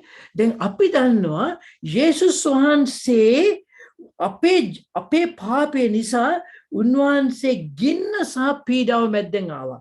ගින්න සහ පීඩාව මැද්දෙන් ආවා. අපි කියවලා බැලුවොත් මම දන්නේ නැහැ මම ඔයගොල්ලෝ ස්ටඩි එක කරලා තියෙනවද කියලා. නැත්නම් මට අහන්න මම එවන්නම් ඔයගොල්ලන්ට ස්ටඩි එකක්. පාසෝව ගැන අපි කතා කරනකොට පළවෙනි පාස්කුව සහ යේසුස් වහන්සේ තුල පාස්කුව ඉෂ්ට වීමෙන් තමයි අපිට පාස්කුව ගැන සම්පූර්ණ පින්තූරයක් එන්නේ. පළවෙනි පාස්කුව නික්මෑම පොතේ සහ පළවෙනි පාස්කුව සහ ඒ පාස්කුව ඉෂ්ට වීම තුලින් තමයි අපිට සම්පූර්ණ පින්තූරයක් ලැබෙන්නේ යේසුස් වහන්සේ පියාණන් වහන්සේ පුත්‍රයන් වහන්සේ තුලින් අප වෙනුවෙන් ගෙනවෝ මිලය ගැන. දැන් අපි දන්නවා පළවෙනි පාස්කුව ගැන බලනකොට කියනවා බැටළුවාව සම්පූර්ණයෙන්ම පුච්චන්න ඕනි කියලා. පොට්ටි මස් කැල්ලක්වත් ඉතුරු කරන්න බෑ. බැටළුවාව සම්පූර්ණයෙන්ම පුච්චන්න ඕනි කියලා යොහන් 1:29 කියනවා ලෝකේ පාපේ ගන්නව බැටළු පෙන්වන්න කියලා යේසුස් වහන්සේ පෙන්වනවා. ඒ කියන්නේ සම්පූර්ණ ගින්න තුලින් ඇවිල්ලා තියෙනවා. තේරෙනවද? යේසුස් වහන්සේ කියන්නේ මේ ගින්න කියන්නේ විනිශ්චය තුලින් උන්වහන්සේ ඇවිල්ලා තියෙනවා. ඊට පස්සේ උන්වහන්සේගේ ශබ්දය බොහෝ ජල ഘോഷාවක ශබ්දය මෙන්වේ. ඒ කියන්නේ උන්වහන්සේ කතා කරනකොට බලවත් දිය ඇල්ලක බලය සහ තේජස. දැන් අපිට යේසුස් වහන්සේගේ පළවෙනි ඊමේදී බලනකොට එයා නිකන් පොඩි මිනිහෙක් ඔය ගවලෙනක ඉපදලා අයියෝ මිනිස්සු යාව තල්ලු කළා. එයා බොහොම දැන් ඉන්නේ එන විදිය බලන්න. උන්වහන්සේගේ ශබ්දය බොහෝ ජල ഘോഷාවක ශබ්දය මෙන්වේ. බලවත් දිය ඇල්ලක තේජස මේ විස්තර කරන්නේ යොහන් විස්තර කරන්න හදන වචන දදා උන්වහන්සේගේ තේජස ගැන. දකුණතේ තාරකා 7ක් ඇතුව. උන්වහන්සේගේ දකුණතේ තාරකා 7ක් තියෙනවා කියලා තියෙනවා. මම පස්සේ පෙන්වන්න යන්නම් තාරකා කියන්නේ මොකක්ද කියලා. එළිදර පොතේ 1:20 අන්තිම පදේ තේරුම් කරනකොට මම පෙන්වන කවුද මේ තාරකා 7 කියලා කියන්නේ. මේ තාරකා අපි දන්නවා අපි ඉස්සෙල්ලා ඉගෙන ගත්තා තාරකා 7 කියන්නේ ඒන්ජල්ස්ලා දූතයෝ. එතකොට මේ ලෑම්ප් ස්ටෑන්ඩ් මේ පහන් රුක කියන්නේ සභාව. අපි ඒක ඉගෙන ගත්තා ඉස්සෙල්ලා. උන්වහන්සේගේ ඒ කියන්නේ ඒ ඒන්ජල්ස්ලා ඒ පණිවිඩකාරයෝ උන්වහන්සේගේ දකුණු අතේ තමයි උන්වහන්සේගේ හිටියේ. කියන්නේ උන්වහන්සේගේ පණිවිඩය ගේන එක්කෙනා උන්වහන්සේගේ දකුණු අතේ ඉන්නේ. right? අපි යේසුස් වහන්සේගේ දකුණු අතේ ඉඳ ගන්නවා කියලා තියෙනවා. ඊළඟ පොයින්ට් එක. උන්වහන්සේගේ මුඛයෙන් දෙමොහොත් තියුණු කඩුවක් නික්මුණේය. උන්වහන්සේගේ මුඛයෙන් දෙවෙනි කතාව. ඒ කියන්නේ දෙවියන් වහන්සේ ජොෂුවට කිව්වා නුඹේ මුඛයෙන් මාගේ වචනේ මිස කිසි දෙයක් පිට වෙන්න දෙන්න එපයි කියලා. නුඹේ ජොෂුව 1:8 කියලා බලන්න නුඹේ මුඛයෙන් පිට වෙන්න ඕනේ මගේ වචනේ පමණයි කියලා. දකුණටවත් වමටත් හැරෙන්න එපයි කියලා. ඉතින් ඒ වාගේ යේසුස් වහන්සේගේ මුඛයෙන් පිට වුණ වචනය හරියට සම්පූර්ණ දෙවියන් වහන්සේගේ වචනය පමණයි. දෙවියන් වහන්සේගේ පමණයි. උන්වහන්සේ ඇවිල්ලා තියෙන විනිශ්චය කරන්න. ඕකේ? ඒකම දැක කරන්න එපා. හේබ්‍රු 4:12 13 දක්වා. මක්නිසාද දෙවියන් වහන්සේගේ වචනේ ජීවමානය, බලවත්ය. කොයිම දෙමොහොත් කඩුවකටත් වඩා තියුණුය. දෙමොහොත් කඩුවක් ප්‍රාණය හා ආත්මයද සංදිසා ඇටමිරිදිල වෙන් කරන තරමට කාවදින්නේ. දැන් දෙවියන් යේසුස් වහන්සේ ඇවිල්ලා තියෙන විනිශ්චය කාණ්ඩ ආයු ගෙනාවේ මොකද්ද? වචනය. උන්වහන්සේගේ වචනය ගෙනාවේ. උන්වහන්සේගේ මුඛයෙන් එන වචනය. ඊටම තියුණු වචනය. සිතේ සිත්විලිද අදහස්ද විමසන්නේ. ඒ කියන්නේ අපි උන්වහන්සේගේ විනිශ්චය හාසෙට ගිය විට අපේ සිතිවිලි අදහස් උන්වහන්සේ විමසන්න යනවා. උන්වහන්සේ ඉදිරියේ ප්‍රකාශ වූ කිසි මැවිල්ලක් නැත. උන්වහන්සේගේ ඇස් ඉදිරියේ සියල්ල වැස්මක් නැතුව ඇරී තිබේ. අපෙන් ගණන් ගන්නේ උන්වහන්සේය. අපි උන්වහන්සේට ගණන් දෙන්න යනවා. උන්වහන්සේ ඒ වචනේ අරගෙන ඇවිල්ලා ඒ වචනේ විනිශ්චය ඉදිරියට යන්නේ එළිදරව් පොතේ ඉදිරියට යන්නේ එතන ඉඳලා එළිදරව් පොතේ ඉදිරියට යන්නේ උන්වහන්සේගේ වචනය තුලින්. right? ඊළඟ පොයින්ට් එක. මුහුණ තදින් බබලන සූර්යයා මෙන්ය. උන්වහන්සේගේ මුහුණ තදින් බබලන සූර්යයා මෙන්ය. ඒ කියන්නේ දැන් අපි ඉර දිහා බැලුවොත් දීප්මත් ගම්හාන දිනයක සමඩේකට ගිම්හාන දිනේ ගම්හාන දීප්තිමත් ගිම්හාන දිනයක අපි ඉරදිහා බැලුවොත් අපේ ඇස් අන්ධ වෙයි. බයිබලයේ කියන උන්වහන්සේගේ තදින් බබලන ඒ කියන්නේ ගිම්මාන කාලයේ ඉරට වඩා තේජසක් තියෙනවා. මේ ඔක්කොම විස්තර කරන්නේ උන්වහන්සේගේ තේජස. ගිම්මාන ඉරට වඩා උන්වහන්සේ දිහා බලනකොට උන්වහන්සේගේ තේජසක් තියෙනවා කියලා තියෙනවා. තේජසක් කියලා තියෙනවා. යොහන් 17:5 කියනවා දැන් පියන්නේ. ඉතින් දැන් යේසුස් වහන්සේ මේ ලෝකේ ඉන්නකොට කොහොමද හිටියේ? සාමාන්‍ය මිනිසෙක් වගේ. අපි උන්වහන්සේ කුරුසය නැගහැව්වා. අපි උන්වහන්සේට පීඩා කරපුවම උන්වහන්සේ මිනිසෙක් වගේ නෙමෙයි දැක්කේ. උන්වහන්සේගේ දිහා බලපුවම තනිකර ලේ වලින් වැහිච්ච වෙන්න පුළුවන්. මාස් එල්ලෙනවා, හැම එල්ලෙනවා, තනිකර ලේ වලින් වැහින්න. ඒ විදිහ ආකල්පයක් අපේ හදවතේ තියෙන්නේ. අපේ පාද සෝදපු ආකල්පයක් අපේ හදවතේ තියෙනවා. නමුත් අපි බලන්න ඕනේ යොහන් 17:15 යේසුස් වහන්සේ මේ ලෝකෙන් යන්න ඉස්සලා අන්තිමට කළපු යාඥාවේ උන්වහන්සේ යම් කිසි දෙයක් කිව්වා. දැන් පියාණෙනි ලෝකය තිබෙන්න පළමුවෙන් ඔබ වෙත මට තිබුණු මහිමය නෙමෙයි ඉංග්‍රීසියෙන් කියන ග්ලෝරි කියලා තේජාන්විත භාවය ඔබ වෙත මා ගෞරවයට පැමිණෙමි කියනවා. මම දැන් එනවා. යේසුස් වහන්සේ යොහන් 17 කිව්වේ මරණයට යන්න පැයක් විතර ඉඳලා තව පැය 24ක් නේද පැය 12ක් ඇතුළත මම මේ ලෝකෙන් එනවා. මම මේ ලෝකෙන් යනවා. ඊට පස්සේ මාගේ ඒ තේජාත්විත භාවය මට නැවතත් පැමිණුව වෙනවා කියලා තියෙනවා.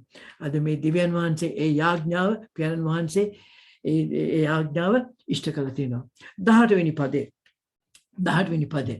නෑ මේ එළිදර පොතේ 2:18 තවද තියතරාවේ සභාව දැන් මේ මෙතන මේ go back to slide again මේ කිව්වම මේ හතක් විතර කිව්වා කාරණා. හොඳ මේ කාරණා හත ටික බලාගෙන ඉන්න ඒක බලන්න එළිදර පොතේ 2:18 තවද තියතරාවේ සභාවේ දූතට මෙසේ ලියන්න.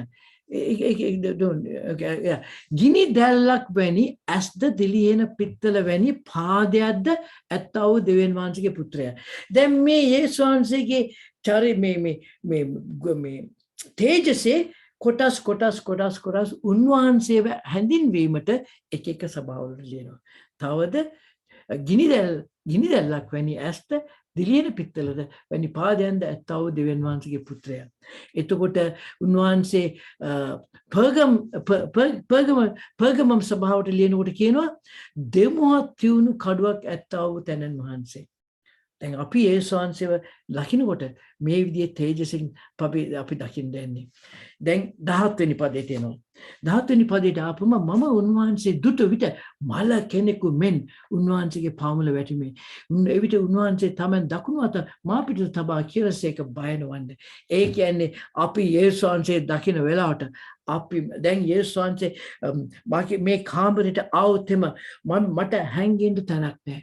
මාව මරනවා වගේ මම වැටේ. එච්චර තේජාන්ත භාවයක් යේසුස් වහන්සේ ගාව තියෙනවා.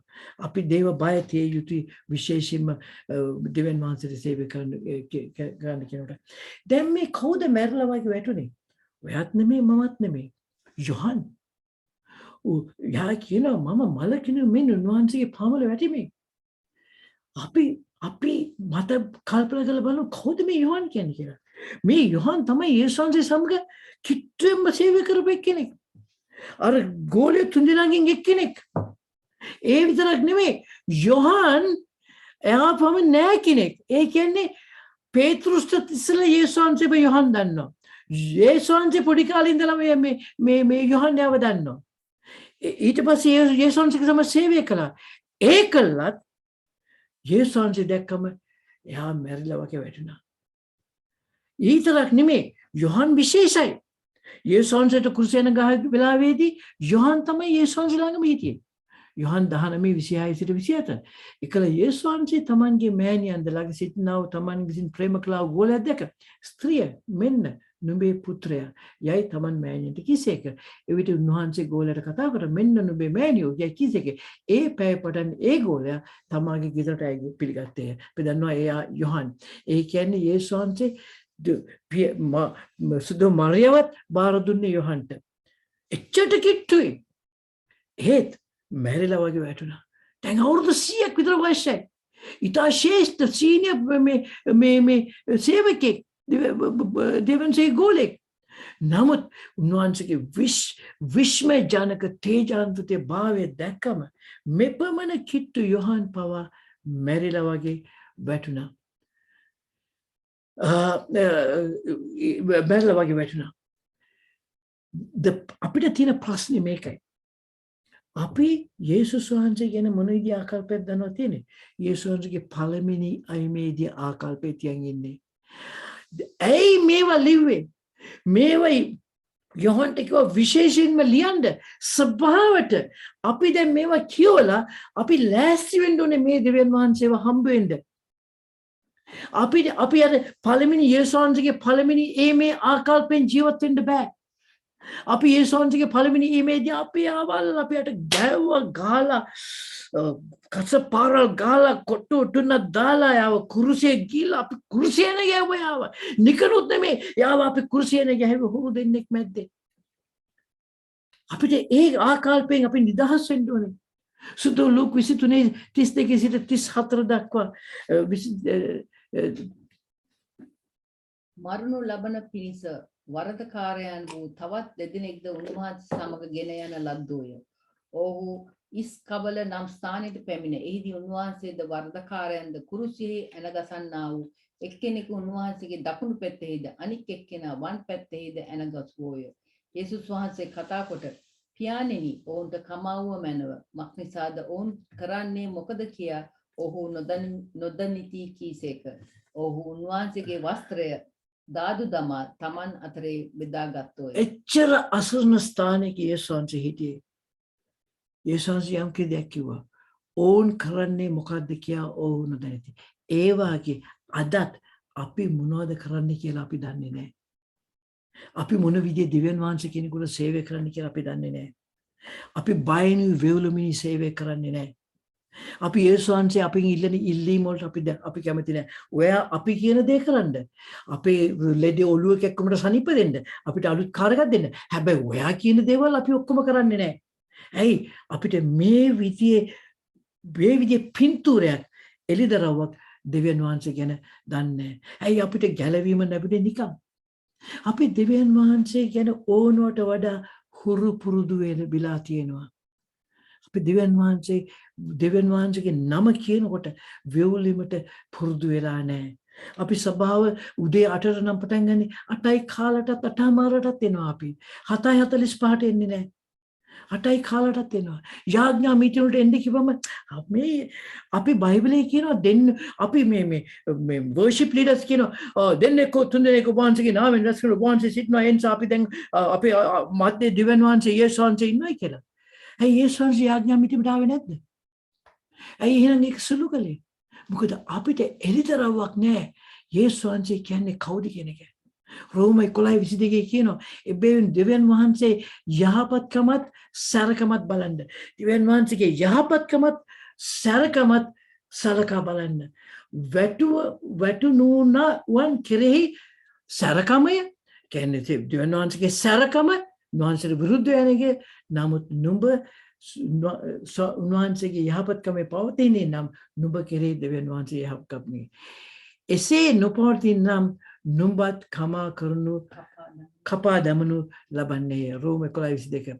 දෙවෙනි කොරින්ති 2:5-9 දක්වා.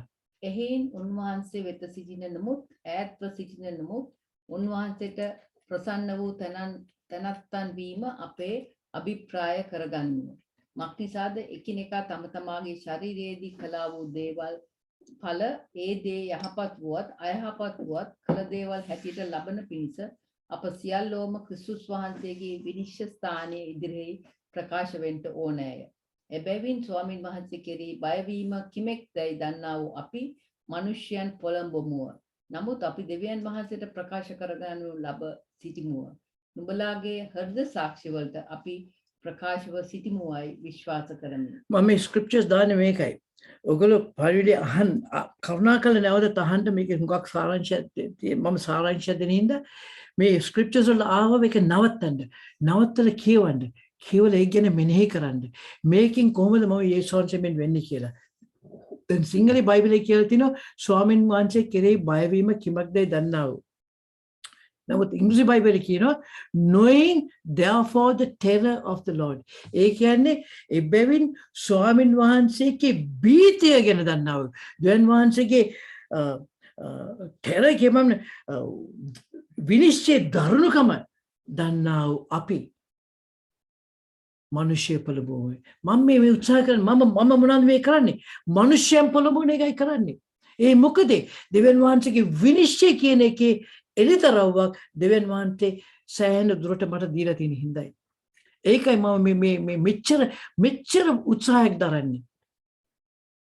right මේ පළවෙනි තිමෝති 6:14 ඉඳලා 15 දක්වා යේසුස් වහන්සේ ගැන කියනවා he is the king of kings and the lord of lords ඒ කියන්නේ මොකද්ද අධිපතියන් වහන්සේ වන රජුරුවන්ගේ රජව ස්වාමින් වහන්සේගේ ස්වාමියයි ස්වාමීන් වහන්සේ එච්චරට උසස් උන්වහන්සේගේ ඊට වැඩි උසස් නාමයක් මේ ලෝකේ සදා කාලෙටම හිටින්නේ ඒ නිසා දේව බය ඉතාමත්ම අවශ්‍ය දෙයක් දේව බය නැති මනුස්සයා හරියට වාහනයක් අරගෙන පිස්සෙක් වගේ එළවන මනුස්සයෙක් දැන් වාහනයක් අරගෙන හයියෙන් එළවගෙන යනකොට මොනවද වෙන්නේ ඒ වාහනේ පාලෙන්නේ නැති වෙන වෙලාවක් එනවා ඒ වෙලාව ආපුවම ඒ මනුස්සයා පාරෙන් විසි වෙලා ගහකට හරි කොහෙට හැප්පිලා එතන ඒ මනුස්සයා මැරෙනවා සමහරට ඒ මනුස්සයා ගිහිල්ලා තව අයටත් තුවාල කරනවා ඒ වාගේ මම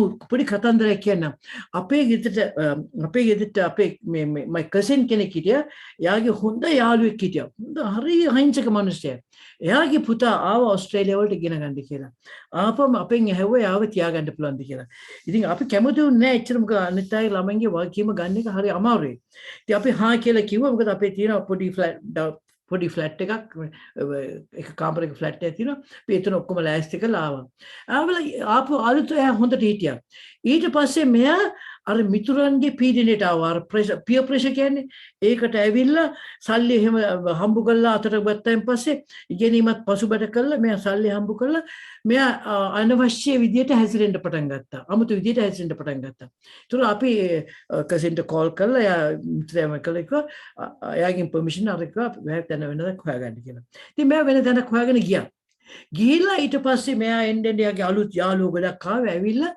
දවසක් මෙයාගේ යාළුවත් එක්ක එකතු වෙලා ගියා මෙල්බන් වලට කාර් එකේ මෙයාගේ යාළුවා ෆයින් කාර් එකේ ගිහලා තිනවා ගිහලා වාහනේ කාර් එකෙන් පාරෙන් එළියට ගියා මොකද ඕස්ට්‍රේලියාව වල තියෙනවා සිඩ්නි ඉඳලා මෙල්බන් එනකොට කිලෝමීටර් 700ක් විතර තියෙනවා එක ට්‍රැෆික් ලයිට් එකක්වත් නැහැ පොඩි බෙන්ස් තියෙන්නේ එක ට්‍රැෆික් ලයිට් එකක්වත් නැහැ. ඔය පාරේ හයියෙන් ගිහිල්ලා වාහනේ එළියට ගිහිල්ලා ඒ ඩ්‍රයිවර් එතනම මැරුණා. මෙයාව කාර් එකෙන් විසි වුණා එළියට. විසිලා ගිහලා ගස්සල හැප්පිලා මේ ඔක්කොම ඇතුලේ කුටු කැඩිලා උගා කාලයක් හොස්පිටල් එකේ ඉඳලා අන්තිමට මෙයාව ලංකාවට ඇරියා.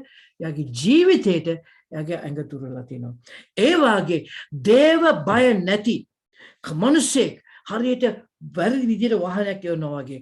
ඒ මනුස්සය සමග අපි ඒකින් වැළකිනව පමණක් නොව ඒ මනුස්සයා සමග කිට්ටුව සේවයට ගියොත් එම හරියට අර දේව මේ හරියට එළවන්න දන්නේ නැති එක්කෙනෙක්ගේ වාහනය යනවා වගේ ඊටාත්ම භයානක දෙයක්. තේරෙනවද? අපි බාද බලන්න යේසුස් වහන්සේ මෙච්චර කළා. උන්වහන්සේ අපෙන් යම්කිසි පොඩි දෙයක් ඉල්ලුවා. යොහන් 17:20 සිට 21 දක්වා කියනවා මොවුන් ගැන පමණක් නොව මොවුන්ගේ වචනේ කරනකොට මා කෙරෙහි විශ්වාස කරනවුන් ගැනත් ඔවුන් සියල්ලන් එක්වන පිණිස පියව ඔබ මා තුළද මා ඔබ තුළ සිටිනක් මෙන් ඔබ මා එව් බව ලෝකයට විශ්වාස කරන පිණිසත් අප තුළ ඔවුන් ඒකත්වයට පිණිසත් යාඥා කරමි කියන ඕගොල්ලෝ එකිනෙක සමාදානයෙන් ඉන්න ඕගොල්ලෝ එකිනෙක හරියට මම ඉස්සෙල්ලා කිව්වා යොහන් අපිට සහෝදරයෙක් කිව්වා පේතුරු අපිට ප්‍රේමවන්තයෙක් කිව්වා අපි යේසුස් වහන්සේ සමග පංගුකාරය වෙනවා කිව්වා පියාණන් වහන්සේ පුත්‍රයන්න් වහන්සේ වගේ එකට ඉන්න කියනවා ඒක කරන්න බෑ ඊට පස්සේ ඒ සංසි කියනවා දන්නවද හුඟක් මිනිස්සු ගැලවෙන්න තියෙනවා. බලන්න ලංකාවේ තියෙන ප්‍රශ්න, බලන්න ඉස්රායලයේ තියෙන ප්‍රශ්න, බලන්න ඇමරිකාවේ තියෙන ප්‍රශ්න, බලන්න මිඩල් ඊස්ට් වල තියෙන ප්‍රශ්න. ඒගොල්ලෝ මේ ප්‍රශ්න වල යන්නේ ඒගොල්ලෝ දන්නේ නැහැ තාම මාව එව්වේ පියාණන් වහන්සේ කියලා. මාව එව්වේ පියාණන් වහන්සේ කියලා ඒගොල්ලෝ දැනගන්න යන ඕගොල්ලන්ට සමග වෙන්න පුළුවන්. ඒත් බෑ. ඒ මොකද අපි දන්නේ නැහැ දෙවියන් වහන්සේගේ ඉදිරියේ වෙවුලන්න. අපි දන්නේ නැහැ දෙවියන් වහන්සේ ඉදිරියේ මරුණා මෙන් වැටෙන්න. අපිට දෙවියන් වහන්සේගේ දර්ශනයක් නැහැ. නමුත් දෙවියන් වහන්සේගේ දර්ශනේ එන කාලේ එනවා. දර්ශනේ එන කාලේ එනවා. අපි ඇයි ඒකට විරුද්ධ වෙන්නේ? තේරෙනවද? අපි ඒකේ මේ ෆිලිපීන් දෙකේ තුනේ කියනවා එකිනෙකා තමාට වඩා වෙන කෙනෙක් උතුම්යයි යටහත් කමින් සිතාවා. අපි මොකද දන්නවද අනිත් අය වැඩ කරන්න අකමැති. අපි ඒගොල්ලන්ට වැඩි ඉහළයි. ඒගොල්ලන්ට වැඩි අපි ආත්මිකයි. ඒගොල්ලන්ට වැඩි අපේ හාස්කම් තියෙනවා. ඒගොල්ලන්ට වැඩි අපි දන්න හොඳට බයිබලේ. ඒකින්ද අපිට බෑ ඒගොල්ලෝ එකතු වෙන්න කියලා කියනවා. නමුත් පිලිපි 2:3 කියනවා එකිනෙකා තමාට වඩා වෙන කෙනෙක් උතුම්යයි යටහත්කමින් සිටේවා. බයිබලේ කියනවා මේ අන්තිම කාලේ අපි ආසනම් අපේ රටවල් වලට අපේ දේශයට පිබදීම අවශ්‍ය නම් එහෙනම් අපි සභාවන් එකිනෙකා එකතු වෙලා යුදෙවරු සභාව එක ඊට පස්සේ යුදෙවරු මේ පදේ කියන්නේ ඒකයි. ඒ එකතු වුණ දවසේදී ලෝකේ දැනගන්න යනවා මාවේ පියාණන් වහන්සේ කියලා. මම ඒකට හොඳ උදාහරණයක් තියෙනවා. මෝසෙස්ට හිටිය සිස්ටර් කෙනෙක් සහෝදරියක් හිටියා. ඒ සහෝදරිය තමයි මිරියම් මෝසෙස්ට වැඩිමල්. මෝසෙස් ගලවගත්තේ මිරියම්. පොඩි කාලේ පාරාව මරන්න එනකොට මෝසෙස් ගලවගත්තේ මිරියම්. ඉතින් මිරියම් හිතුවා දැන් මම තමයි මෙයාව ගලවගත්තේ කියලා. මිරියම්ටත් ආලේපයක් තිබුණා. එයාත් අනාගත වාක්‍ය කියපු එක්කෙනෙක්. ඒකින්ද එයා හිතුවා මෝසෙස්ට විතර දෙවියන් වහන්සේ ආශිර්වාද කරන්නේ. අපිට ආශිර්වාද කරනවා කියලා එයා පොඩි උපදෙපයක් කිව්වා. අන්තිමට මිරියම්ට වෙච්ච වැඩේ මම කියවන්න. ගණන් කතාවේ 12:1-20 දක්වා. මෝසෙස් පාවාගත් කුෂ් ස්ත්‍රිය නිසා මිරියම් සහ ආරොන් ඔහුට විරුද්ධව කතා කළෝය. මක් නිසාද ඔහු කුෂ් ස්ත්‍රියක් සරණා පාවාගෙන සිටියේය. ඔහුද ස්වාමින් වහන්සේ කතා කෙරුවා වූ මෝසෙස් ලවා පමණක්ද උන්වහන්සේ අපලවත් කතා නොකරවුසේක්දයි කීවෝය. ස්වාමින් වහන්සේ ඒක ඇසුසේක. මෝසෙස් නම් මනුෂ්‍යයා තෙමේ පොළොව මතුවී සිටි සියලු මනුෂ්‍යයන්ට වඩා අධික වශයෙන් මුරුදු ගුණාන්විත කෙනෙක් වූයේය. ස්වාමින් වහන්සේ එකෙනෙහිම මෝසෙස් සහ ආරෝන්ටත් මීරියම්ටත් කතා කොට නුඹලා තුන්දෙනා සම්මුඛ වීමේ කූඩාරම ළඟට පිටතට එන්නයි කීසේක. ඔවුන් තුන්දෙනා පිටතට ආවෝය. ස්වාමින් වහන්සේ වලාටැමකින් ඇවිත් කූඩාරමේ දොරකඩ සිට ආරෝන්ට සහ මීරියම්ට අඬ ගැසූසේක. ඒ දෙදෙනා ඉදිරියට ආවෝය. උන්වහන්සේද මාගේ වචන අසන්න. නුඹලා අතරෙහි ප්‍රොපේත කෙනෙක් සිටී නම් ස්වාමී වූ මම ඔහුට දර්ශනයකින් ප්‍රකාශ වෙන්නෙමි. හීනකින් මම ඔහුට කතා කරන්නෙමි. මාගේ මේකරුවෝ මෝසෙස් එසේ නොවේ. ඔහු මාගේ මුළු ගෘහයේ ඉතා විශ්වාසිකය. මම ඔහු සමග අඳුරු කතා වලින් නොව මුවෙන් මුව ප්‍රකාශ ලෙස කතා කරමින් උන්වහන්සේගේ ස්වරූපයද ඔහු බලන්නේය. එබැවින් නුඹලා මාගේ මෙහෙකරුවෝ මෝසෙස්ට විරුද්ධව කතා කරන්නට බය නුයේ කෙසේදයි කීසේක. උන්වහන්සේ උදහස ඔවුන්ට විරුද්ධව ඇවිලි උන්වහන්සේ අහක්ව ගියසේක. වලාකුළද කූඩාරම මත පහව ගියේය. බලව මිරියම් කුෂ්ඨ රෝගීව හිමෙන් සුදු බාවාය. ආරොන් මිරියම් දෙස බැලු විට කුෂ්ඨ සහිත වූවාය. දැන් මෝසෙස් මේ දේශපාලන වලට සම්බන්ධ වුණේ. යාට තිබුණේ දෙවියන් වහන්සේ සේවය කරනවා මනුස්සයර සේවය කරනවා. දෙවියන් වහන්සේ සේවය කරනවා මනුස්සයර. යා කෑවේ මොනවද දන්නේ නැහැ, බිවි මොනවද දන්නේ නැහැ, හරියට නිදාගත්තේ නැහැ, වෙලාවක් කියලා තිබුණේ නැහැ. යාට සම්පූර්ණයෙන්ම ඒකට කැප වෙලා තිබුණා. එයාට ඇවිල්ලා අර මිරියම් ඊර්ෂ්‍යා කළා යාට විරුද්ධව කතා කරපම දෙවියන් වහන්සේ බැලුවා මෝසෙස් කවදාකවත් යාගේ සටන පුද්ගලික සටන කරන්නේ ඒ හින්දා මම යාගේ සටන කරනවා කියලා. ඒ වාගේ අපි පෙරේසක් වෙන්න ඕනේ. දෙවියන් වහන්සේට අපිට කියලා තියෙන එකයි අපේ සේවය කරන්න අපිට විරුද්ධව මිනිස්සු මොනවද කළත් අපි ඒකව ගණන් ගන්න නැති ඒව සමාව දීගෙන ඉදිරියට යනකොට දෙවියන් වහන්සේ අපිව ආරක්ෂා කරනවා. අපි දේව බය නැත්තම් අපි ගිහිල්ලා ඒ විදිහේ වැඩ කරන අයට ඊර්ෂ්‍යා වෙලා ඒගොල්ලන්ට විරුද්ධව නැගී සිටියොත් එදා මිරියම්ට වෙච්ච වැඩේ වෙන්න පුළුවන්. අපි දෙවියන් බයිබලයේ කියනවා යොහන් මැරුණා වගේ වැටුණයි කියලා යේසුස් වහන්සේ දක්කම. යේසුස් වහන්සේ එන්නේ විනිශ්චයට. 18 වෙනි පදයේ කියනවා ජීවමාන තැනැත්තාය මම පැමිණෙන්නේ බලව මන් දැන් සදාකාල ජීවත් වෙනුවේ මරණේ පාතාලයේ යතුරුද මට ඇත්තේය. උන්වහන්සේ මේ එන්නේ මොකටද? උන්වහන්සේ කියනවා මම අරන් එන්නේ විනිශ්චයට පාතාලයේ යතුරු සමග. බයිබලයේ කියනවා මම මැරුණෙමි කියලා. මම මැරුණෙමි කියලා. එපිස පොතේ 2:7 දක්වා කියනවා අපි ඉන්සාන්ස් කියන අපි පරණ ජීවිතයට මැරෙන්න ඕනේ කියලා. අපි පරණ ජීවිතේ මැරිලා අපි අලුත් ජීවිතයට යේසුස්වහන්සේ ඇවිල්ලා මැරුණා අපි වෙනුවෙන්. අපි දැන් උන්වහන්සේගේ නාමයෙන් පරණ ජීවිතයට මැරිලා අපි උන්වහන්සේ සමග රජ කරන්න ඕනේ. 4 වෙනි පදයේ කියන නමුත් දෙවියන් වහන්සේ දාවත් ප්‍රසිද්ධ අපට ප්‍රේම කළා වූ තමන් වහන්සේ මහත් ප්‍රේමයෙන් අපගේ වරද කනුකට අප මැරී සිටි කල්හි පවා උන්වහන්සේ සමග අප ජීවත් කර නුඹලා ගැලවී සිටින්නේ අනුග්‍රහයෙන්නේ. උන්වහන්සේ කියනවා යේසුස් ක්‍රිස්තුස් වහන්සේ තුල ස්වර්ගීය ස්ථානවල උන්වහන්සේ සමග අපි හිඳුසේක කියලා.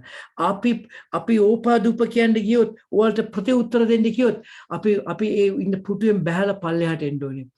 අපි නෑ උන්වහන්සේ කියන උන්වහන්සේ සමග අපි හිඳුව ඉන්නවා කියලා කියනවා. එසේ කලේ ක්‍රිස්තුස් වහන්සේ තුළ අප කෙරේ ඇත්තා වූ කරුණාන්තකම නිසා තමන් වහන්සේගේ අනුග්‍රහයට මහත් සම්පත් පැමිණෙනා වූ කාලවල පැමිණෙන පිණිසද ස්වර්ග රාජ්‍යයේ විශාල සම්පත් උන්වහන්සේ අපිට පැමිණීමට දාලා තියෙනවා.